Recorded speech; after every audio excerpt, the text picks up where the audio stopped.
ይኸውላችሁ እህታችን የልደት ኬክ እየጋገረች ነው። ማለት ቂጣ ማለቴ ነው። እና ሰው እንደ ቤቱ እንጂ እንደ ጎረቤቱ አይኖርምና ባለው ነገር ልጆቻችንን እንደዚህ ሰርተን ልደታቸውን ማክበር እንችላለን። 1 ኪሎ ኬክ ከ1500 እስከ 2000 ብር ከሚገዛ እንደዚህ አይነት ስራ ተሰርቶ እንደዚህ ኖርማል ቂጣ ተጋግሮ ከዛ በኋላ እንዴት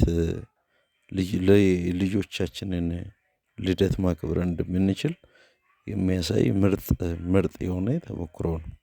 ስለዚህ ሁሉ ሰው ከዚህ ይማር። ማለት ያለው 2000 1500 ብር ምንም ማለት አይደለም። ለልጅ ደግሞ 1500 ምኑም አይደለም። ግን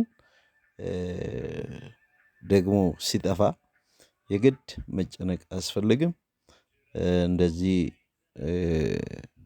ቂጣ ጋግሮ ለልጆች ልደት ማዘጋጀት ይቻላል እንደሚቻልም እያሳየችን ነው። እና እስቲ አመስግኑልን። በተረፈ ሰላማችሁ ብዝት ይበል። ላይቭ ስንገባ ሱፐር ቻት መግዛታችሁን አትርሱ። ሁለተኛ ሜምበርሺፕ መሆናችሁን አትርሱ። ደግሞ ለማበረታት ጊፍትም ብትሰጡን ደስ ይለናል። ስለዚህ እኔ በምርቃት ነው የምታወቀው። እግዚአብሔር ይባርካችሁ፣ ቤታችሁ፣ ህይወታችሁ፣ ዘመናችሁ ሁሉ የተባረከ ይሁን። ባላችሁበት አመት ከፍ ይበሉ። አመሰግናለሁ።